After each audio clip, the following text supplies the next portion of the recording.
அனைவருக்கும் வணக்கம்.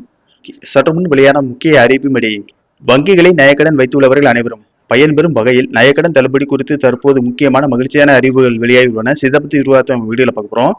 வீடியோவை கடைசி வரைக்கும் ஸ்கிப் பண்ணாம பாருங்க. வீடியோக்குள்ள போறதுக்கு முன்னாடி இந்த வீடியோக்கு ஒரு லைக் பண்ண பிரஸ் பண்ணுங்க. வாங்க வீடியோக்குள்ள போகலாம். தமிழக மகளிர் உரிமைத்தொகை திட்டத்தின் கீழ் ஒரே தவணையாக ரூபாய் 5000 வழங்கி இல்லத்தரசிகளை வியப்பில் ஆழ்த்திய முதலமைச்சர் மு.க.ஸ்டாலின் அடுத்ததாக தனது தேர்தல் வாக்குறுதிகளில் மிக முக்கியமான ஒன்றான நகைக்கடன் தள்ளுபடி அறிவிப்பை எடுத்துள்ளார். ரூபாய் 5000 வர வைக்கப்பட்ட உற்சாகத்தில் இருக்கும் பொதுமக்கள் மத்தியில் வங்கிகளில் அடமானம் வைத்துள்ள நகைகள் எப்போது வீடு திரும்பும் என்ற எதிர்பார்ப்பு மக்களிடையே உள்ளது. மக்களின் இந்த நீண்டகால எதிர்பார்ப்பை ஈடுகட்டும் வகையில் தமிழக அரசு மிக வேகமாக பணிகளை முடுக்கிவிட்டுள்ளது.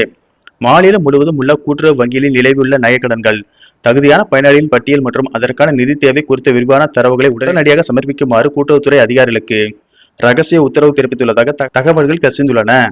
தமிழகத்தில் தேர்தல் நடத்தை விதிகள் அமலுக்கு வருவதற்கு முன்பாகவே இந்த தள்ளுபடி அறிவிப்பை வெளியிட அரசு திட்டமிட்டுள்ளதாக கூறப்படுகிறது. கோடைகால சிறப்பு நிதி மூலம் பெண்களின் ஆதரவை திரட்டியுள்ள திமுக அரசு நகைக்கடன் தள்ளுபடி மூலம் ஏழை மற்றும் நடுத்தர வர்க்கத்தினரின் வாக்குகளை முழுமையாக தக்க வைக்க வழிவகுத்துள்ளது.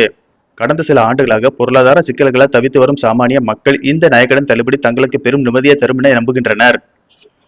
ஏற்கனவே வழங்கப்பட்ட ரூபாய் 5000 உரிமை தொகையை அரசு மீதான நம்பகத்தன்மை அதிகரித்துள்ள சூழலில் விரைவில் வெளியாக வாய்ப்புள்ள இந்த நகைக்கடன் தள்ளுபடி அறிவிப்பு ஒரு மிகப்பெரிய திருப்பு முனையாக அமையும் என்று எதிர்பார்க்கப்படுகிறது. அனைத்து வங்கி நகைக்கடன் தள்ளுபடி. தங்கத்தின் விலை நாளுக்கு நாள் உயர்ந்து வருவதால் ஏழை எளிய மக்கள் மிகப்பெரிய பொருளாதார நெருக்கடியை சிக்கியுள்ளனர்.